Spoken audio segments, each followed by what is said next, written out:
Às vezes costuma dizer que a presença de Ayrton é tão forte que ele é como se ele tivesse, se o carro tivesse quebrado em uma corrida e ele tivesse deixado o autódromo sem se despedir, sem dizer adeus. E que fosse aparecer na próxima semana e que fosse pegar o carro, marcar a pole, ganhar a corrida, emocionar dezenas de milhões de brasileiros em todo o país.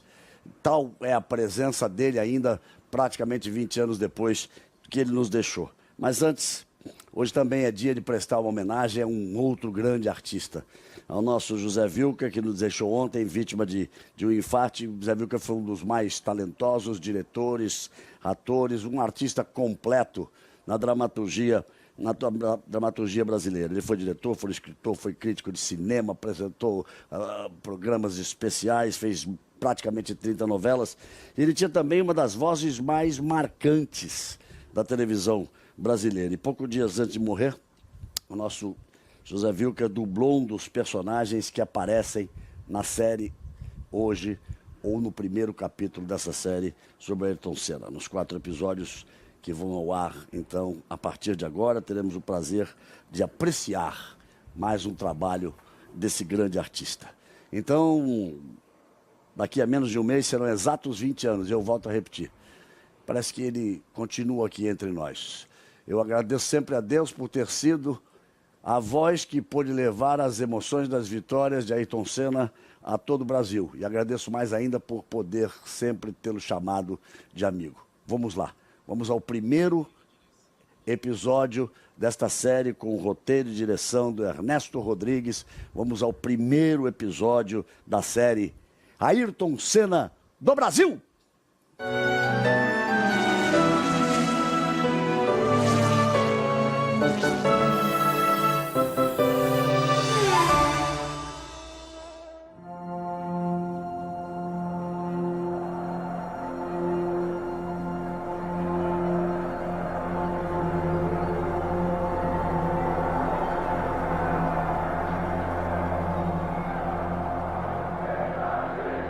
Vai começar o jogo no Parc des Princes, em Paris.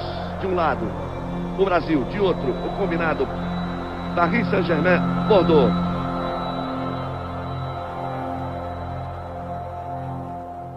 Uma semana antes dele morrer, teve o jogo Brasil-França no Parc des Princes, que ele deu o pontapé inicial. E que eu estava de repórter de campo. E foi a última vez que eu vi o Senna. E era programada uma foto que seria do Ayrton junto comigo, os 2 possíveis tetras. O Brasil tetracampeão de futebol e o Ayrton Senna tetracampeão da Fórmula 1. Um tetra na Fórmula 1 era muito mais certo do que o tetra da seleção brasileira, porque Ayrton Senna, na melhor equipe do mundo, que era a Williams, era tetra garantido para nós. A gente vinha de 24 anos sem ganhar uma Copa do Mundo. Ganhamos em 70, então... E a gente tive um pacto ali na hora, não, vamos ganhar, mas você também tem que ganhar o tetracampeonato. Aí a presença de Ayrton Senna não leva nenhum jeito pra coisa. Deu o pontapé inicial, vai voltar pra tribuna. Quando o Ayrton deu o pontapé inicial, ele saiu correndo, tem uma imagem dele que ele vai indo, e ele falou, ó, acelera daqui que eu acelero de lá, vamos acelerar junto. O Ayrton, quando ia correr no domingo, né, Gilmar? Parava. O Brasil inteiro parava. E eu, que não sou um fã número 1 de automobilismo, eu ficava em casa aos domingos, não saía de casa para ver o Ayrton Senna correr. Como se eu fosse ver um jogo de futebol, ver o Pelé atuando, um grande artista, um Zico, um grande jogador. E era realmente um fã do Ayrton Senna. Se algum dia saiu alguma coisa minha de sentimento, sem ter sido pensada, sem nada, foi acrescentar ao nome dele a palavra Brasil. E a gente vê que não importa a região do país, o tamanho da cidade ou até a idade das pessoas, existe sempre alguém que ficou muito marcado pelo Ayrton. São milhares de recortes. Ele em Angra, ele viajando, ele de férias. Eu tenho tudo sobre ele, não só de Fórmula 1, sobre a vida particular, pessoal, familiar dele. Eu fui apanhando gosto. Eu tirava a página, punha lá, comprava Globo, Estadão, às vezes Folha de São Paulo, e o Jornal do Brasil, que foi um grande jornal também, né? Aí eu ficava naquela expectativa de ver a corrida, só que às vezes eu até ia ver sozinha em outra televisão, porque você sabe que a turma não gosta de prosa do lado, né?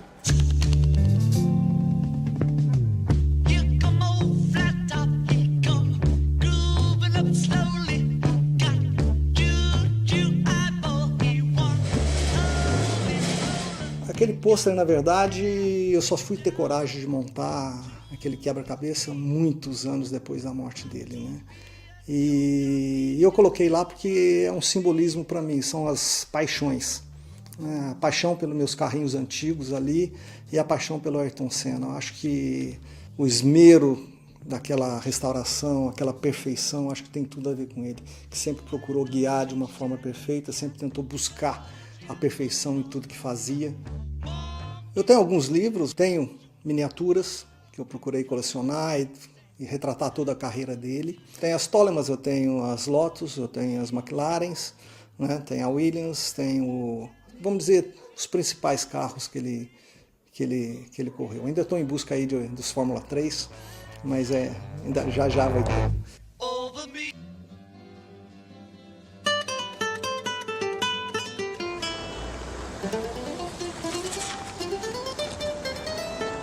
Ó, a gente tem um mural do Ayrton Senna, né? Tem o carro, a McLaren dele, um busto dele, né? Esse aqui, olha só, rapaz. Essa aqui que deu trabalho lá em Mônaco, aquela vez lá. Tem a foto dele levantando o troféu, lógico, né, cara? Tem as fotos do primeiro carro que ele guiou, que foi a Williams, no teste, eu tenho a foto. Tenho ele na Lotus. Olha a cara dele. Você acha que ele tá satisfeito ali? Eram manhãs assim que você podia dormir ao sábado, Senna tá largando lá para trás. Você pode acordar cedo, você pode tomar um bom café da manhã, que você vai ter garantia de um ótimo espetáculo. Eu não fazia programa algum quando tinha Fórmula 1. Tamanha era a paixão por Fórmula 1, tamanha era a paixão por acompanhar o Ayrton Senna. Ficava, não perdia nada, né? Um super-herói que a gente tinha quando criança, que nos trazia vitória, música e inspiração nas manhãs de domingo. Mas começou a me chamar a atenção como era um momento em que a minha família inteira se reunia como se estivesse assistindo um filme de ação. E o Ayrton teve essa capacidade de fazer nós, brasileiros, nos sentirmos orgulhosos de sermos brasileiros. Cada vez que ele enfrentava o primeiro mundo no que ele tinha de mais avançado e vencia. O Senna mudou um pouco as manhãs dos domingos da televisão brasileira. Não é que a audiência tenha duplicado, não. A audiência quase que triplicou. O que o Senna fez com o automobilismo é que ele transformou o automobilismo em futebol. Domingo era dia de clássico. Corria de kart por causa dele. Eu lembro que quando eu tinha a imagem de Ayrton Senna na minha vida, assim, eu falava para o meu pai que eu ia ser a primeira pilota de Fórmula 1 da história. Quando me tornei adolescente, comecei no kart. E estava vendo sempre os vídeos porque sabia que ele tinha começado no kart. Via como ele encarava a pilotagem, na verdade tentando imitá-lo.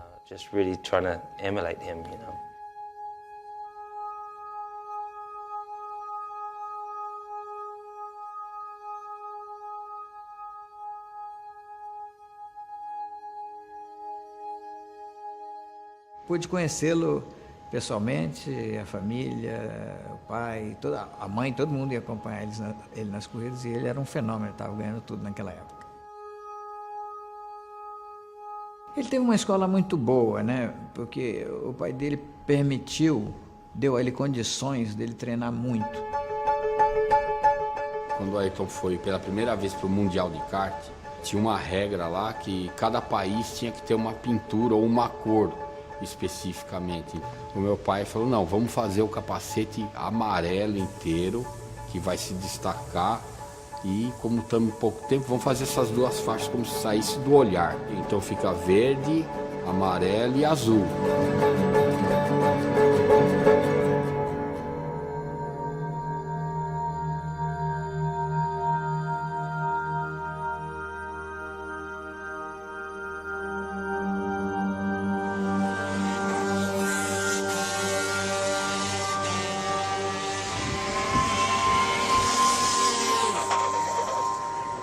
Fora do Brasil, o Fullerton foi o grande adversário do Ayrton e, na verdade, foi com quem talvez ele tenha travado as batalhas mais épicas que não são conhecidas, né?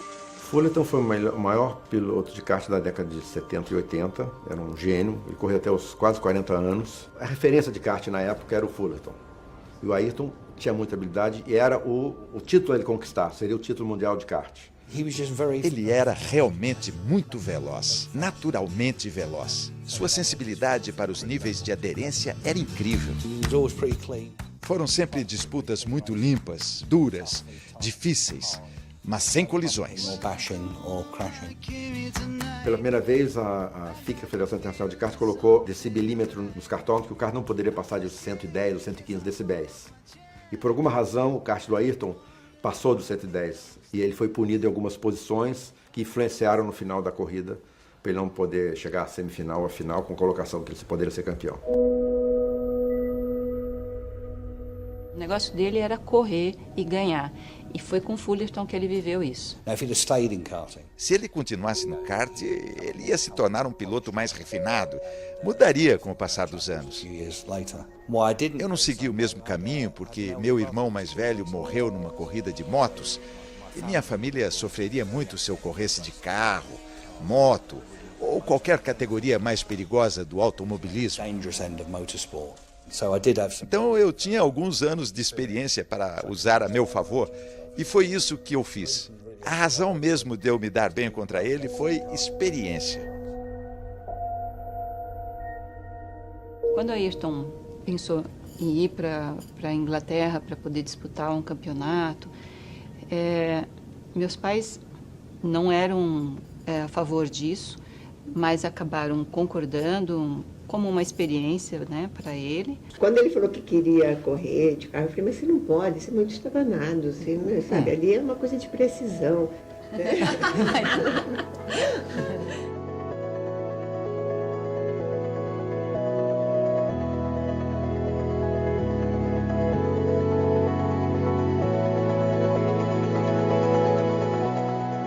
Quando o Ayrton quis ir para a Europa, o Milton com o Ayrton foi no meu escritório aqui na Faria Lima e falou, e aí, o que você acha? Eu liguei para o Ralph Furman, que era dono da Van Diemen, e falei, Ralph, eu estou te mandando um brasileiro que vai ganhar o campeonato para você. Cuida bem dele. Mas não deu outra.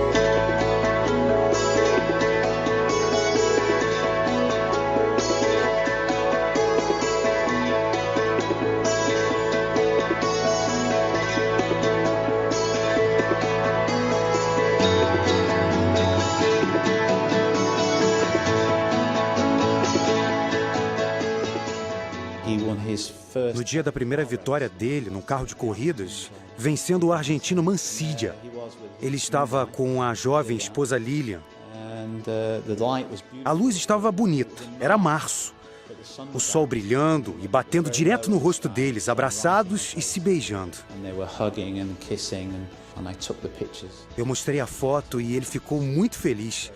Foi assim que eu comecei a trabalhar com ele.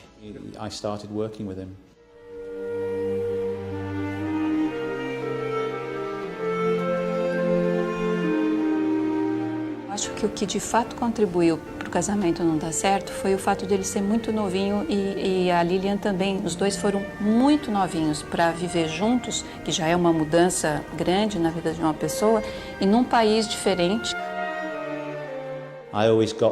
Eu sempre achei que ela não gostava da Inglaterra e também ficava muito nervosa com as corridas. Eu acho que isso foi um problema para eles.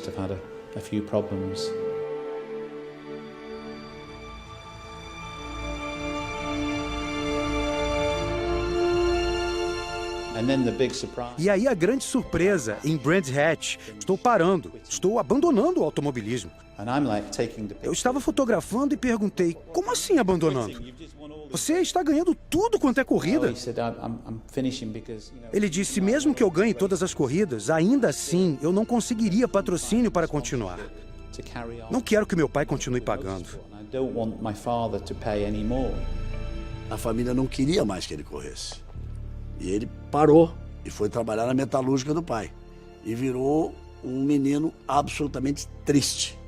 voltou para os negócios da família e ele exercia tudo isso, só que sem brilho, como se fosse uma lâmpada apagada. Meus pais, vendo isso, chegaram à conclusão que era melhor deixar ele viver essa vida, que não é o que eles gostariam, mas era algo que era muito importante para o Ayrton. Eu estava em casa quando recebi um telefonema em fevereiro de 82. Estou de volta.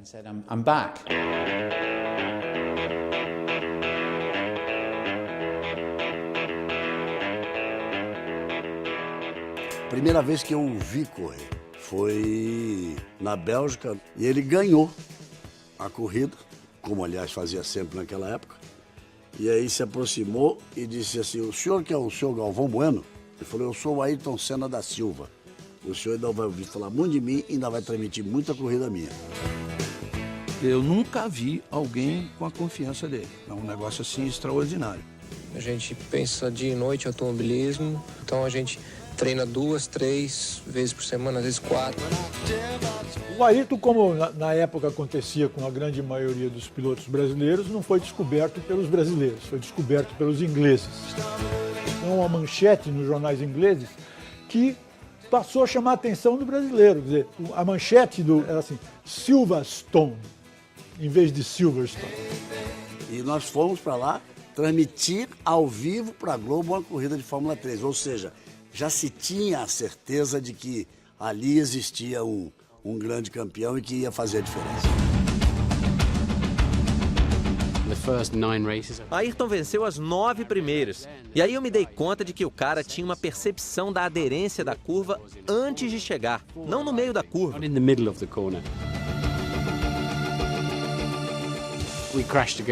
Nós batemos. Um dia o carro dele veio parar nos meus ombros. Em outro, batemos de lado em Snetterton. Por 2 vezes ele recebeu anotação de direção perigosa em sua licença de piloto. E ele ficou muito bravo. 30 anos depois, o automobilismo inglês ainda comenta aquela temporada. Se tornou algo que todo mundo gosta de lembrar.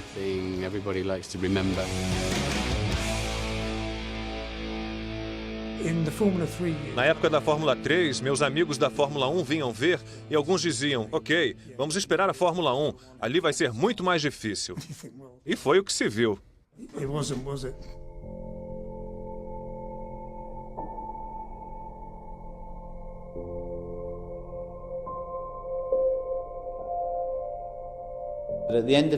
No final de 1983, o Frank Williams entrou em contato com ele e ofereceu um teste em Donington. Sem compromissos, só uma oportunidade dele testar um carro de Fórmula 1 pela primeira vez. Ali não teve como, né? Não ficar fã de uma pessoa que, com aquela idade que ele tinha, com aquela confiança toda, naquele momento dele ali. Ele não tinha certeza se ele ia conseguir a vaga na Williams, como acabou não conseguindo, porque não existia a vaga. Aí entramos junto no caminhão. Ele passou debaixo do carro, olhou para cá, olhou para lá. E ele vai e bate na lataria do caminhão e fala: é hoje. É hoje. Estava escrito, me lembro muito bem, no painel, né? Cuidado, piloto novo, né? Brincadeira bem inglesa. A primeira resposta foi normal, a segunda ele já... Eu acho que Deus está me dando um presente. Eu vim esperando há muito tempo. É um sonho que há muito tempo eu tenho e que está sendo realidade hoje. O momento se prolonga, como se durasse horas. A emoção de Ayrton é sentida até pelos mecânicos. O carro sai do box, devagar.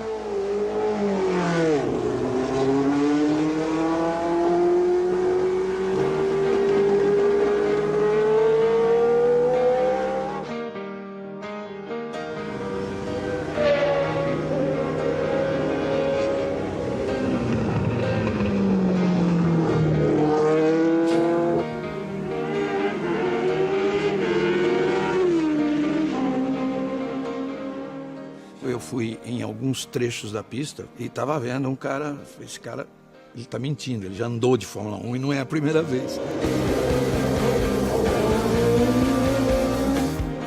Assim que eu saí do boxe, eu achei uma potência enorme, mas com 2, 3 voltas eu já estava acostumando a pegar. Parece que não tem segredo nenhum. Não fechamos porque a gente devia ter contrato para 84, mas claramente Frank qualificou Ayrton como um piloto fora do comum. Seria um passo muito grande sair da Fórmula 3 e ir direto para uma grande equipe. Não seria nada fácil. Então Ayrton escolheu ir para Toleman, onde ele trabalharia com uma equipe menor. Foi uma entrada suave na Fórmula 1.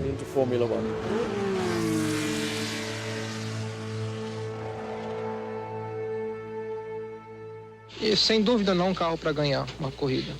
Ele não vai ter condições de competir contra uma Ferrari, uma Renault, uma Brabham, mas um carro para subir no pódio. Mas acho que o boom mesmo, assim, Kaya Lame ele já tinha mostrado o início todo do que seria a carreira dele. Ele já conseguiu a façanha de marcar ponto. E é bom lembrar que... Só marcavam 6. Eram só 6 que marcavam pontos, né?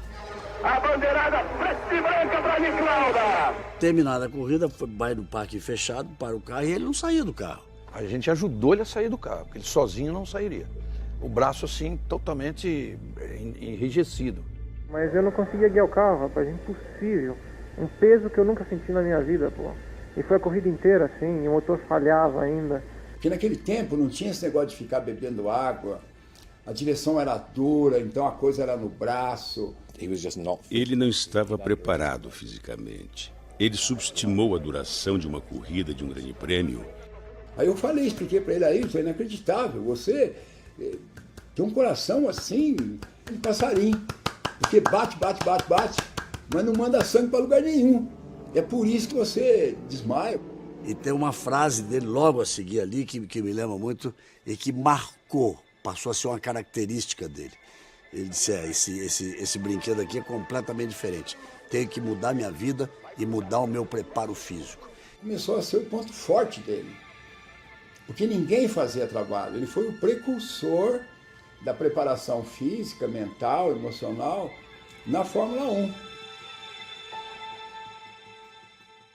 Bem, amigos da Rede Globo, a partir de agora, estamos ao vivo da cidade de Monte Carlo, no Principado de Mônaco, onde daqui a pouco será corrida a 6ª etapa do Campeonato Mundial de Pilotos de Fórmula 1 em 1984. Ele com o Toleman fez um estrago num grande prêmio memorável e aquilo despertou atenção. E acho que todo mundo que curtia a Fórmula 1 olhou um para a cara do outro e falou, opa, o cara é bom. Ayrton Senna está na 7ª fila. Os carros têm dificuldade na largada. Mansell bateu quando liderava e Prost era o líder. Prost vai recuperar a ponta. Está batendo forte demais o Mansell. O Ayrton se segurando, vai para terceiro. Ele foi muito bem em Mônaco. Foi uma corrida incrível. E imediatamente nós percebemos que o Senna era especial. Vai tentando colocar do lado de fora. Vai com muito apetite e passa por Nick Lauda.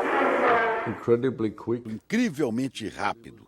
Ele sabia o que estava fazendo. E daquele momento em diante, ninguém teve uma carreira tão fora do comum como ele. Dá um show e musicar no brasileiro Ayrton Senna. Um tal de Jacques Ickx, um belga, viu que o Alain Prost ia perder aquela corrida, aí resolveu dar uma ajudinha, né, ao francês e terminou a corrida. Vai ser dada a bandeirada para Prost. Ele lentamente vai parando. Não, o Ayrton passou direto. O fato de você olhar no rosto dele que ele não estava feliz naquele pódio de Mônaco com o 2º lugar na chuva mostra que ele procurava muito mais. O mais engraçado do Grande Prêmio foi depois, né? Tudo que aconteceu depois. A consequência. O fato da corrida ter se encerrado antes, ela dizia o regulamento, valeram os pontos pela metade. Se tivesse continuado a corrida 3 ou 4 voltas, já teria completado 75%, então ele somaria 9. Como ele somou 4,5, no final do campeonato, o Nick Lauda ganhou o campeonato dele, Prost, por meio ponto. Ou seja, se o Jack Ickx tivesse deixado seguir a corrida, o Ayrton teria conquistado a vitória naquela corrida. E o Prost teria feito 6 pontos. E o Prost seria pentacampeão do mundo.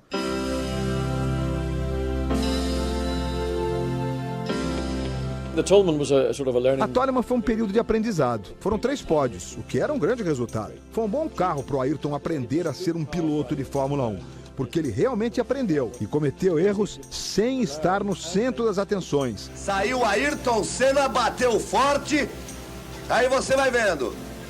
Vinha muito bem na prova Ayrton Senna. Eu era um fã do Prost, mas o Senna era diferente. E aí ele consegue a ultrapassagem na freada da paddock. Mostrou tudo que sabe aí Ayrton Senna. E aí teve o GP de Portugal, quando ele desafiou as McLaren. E olha o Lauda em cima do Ayrton, quer o 3º lugar. Ayrton Senna e Nick Lauda. Não estava muito claro no início, mas que tinha um sujeito fora de série, absolutamente extraordinário como piloto, como profissional. Nascia um herói. Essa imagem é bonita de se ver. O grande Lauda e quem sabe, o futuro grande Ayrton Senna. Aí a gente pensou, isso é numa Toleman. Imagine o que ele vai fazer com a Lotus no ano que vem.